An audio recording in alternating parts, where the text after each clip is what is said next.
ছাড়বে না রে, তাহলে তোকে কলমা তোকে ছাড়াতে হবে। বাবা কি করবে? এই পানিগুলো তোর শরীরে চালাবো।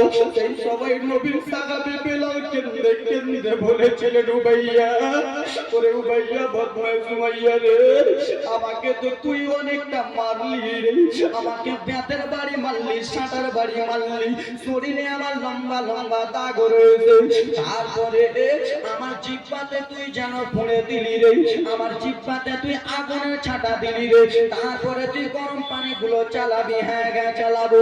নবীর কলমা ছাড় না, না নবীর কলমা ছাড়বো না। যেমনই কথা বলেছে মুসলমান, তেমনই গরম পানি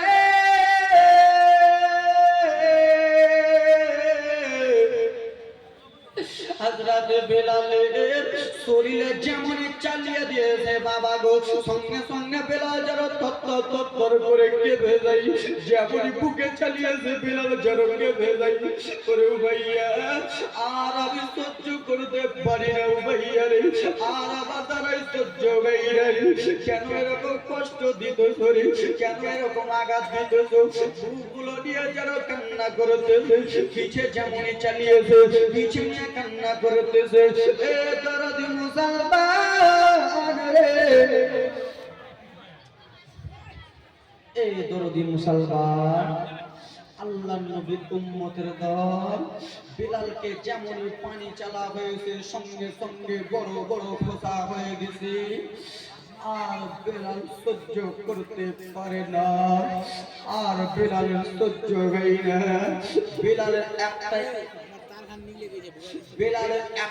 কারণ, বেলালের একটাই দোষ, বেলাল ইসলাম গ্রহণ করেছে বলে। বেলাল, জোরে বলুন না, বেলাল ইসলাম গ্রহণ করেছে বলে।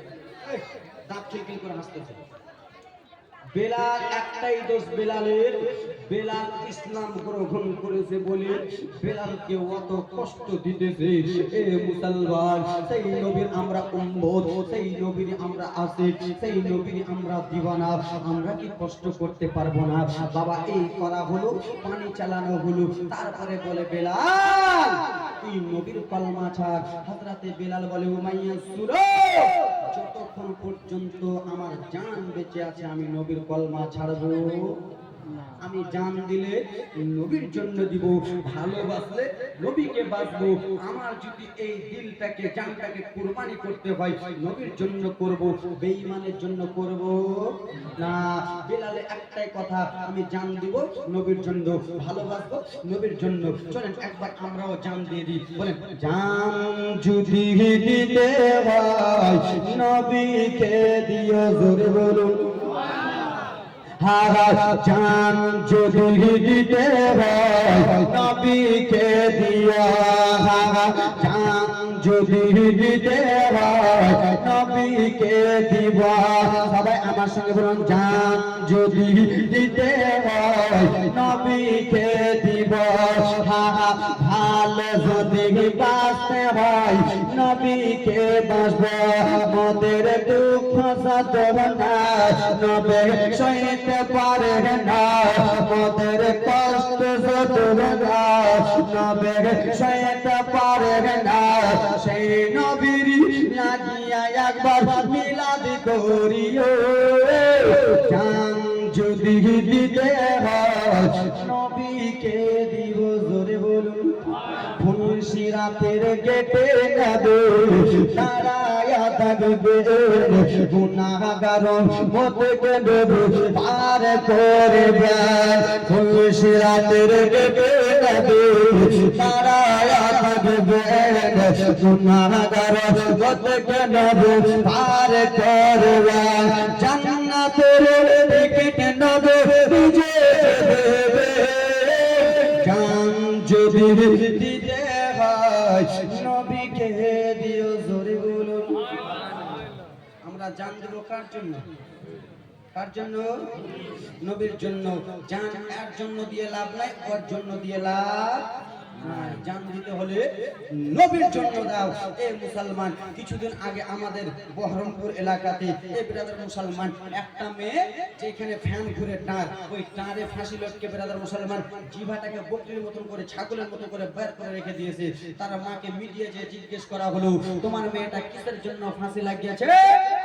আমার মেয়েটা ফোনে কথা বলতেছিল, আমার মেয়েটার মোবাইল কেড়েছি, তাই জন্য আমার মেয়েটা ব্যাঁ করে থেকে গেছে। তো জান দিলে কার জন্য দিতে হবে? নবীর জন্য। এ মুসলমান, তুমি কিছু কিছু মহিলারা ভাবতেছে হুজুর যে আমার মেয়েটা বিষ খেয়ে দিয়েছে, তো আমার মেয়েটা জান্নাতি, দোজকে যাবে আগে। এ আব্বা জান ভাই জান, একটু মনোযোগ দিয়ে শুনবেন আব্বারা আমার। ও মুসলমান, দেখেন দেখেন আশিক বেলালকে দেখেন বাবা, সেই বেলালের মতো করতে পারবো না, কিন্তু বেলালের একটু ঠাড়া চাড়া দেখে নেন, ওই বেলালের দ্বারা একটু শিক্ষা করে নেন মুসলমান। বেলাল বলতেছে, শোনো উমাইয়া, আমাকে মারমা বেড়ে দাও, আমার রক্ত বার করবা করে দাও, আমাকে তুমি জান থেকে হত্যা করবা করে দাও, কিন্তু আমি নবী মুস্তাফার গোলাম হয়েছে, আমি বেঈমানের হাতে হাত দেব না।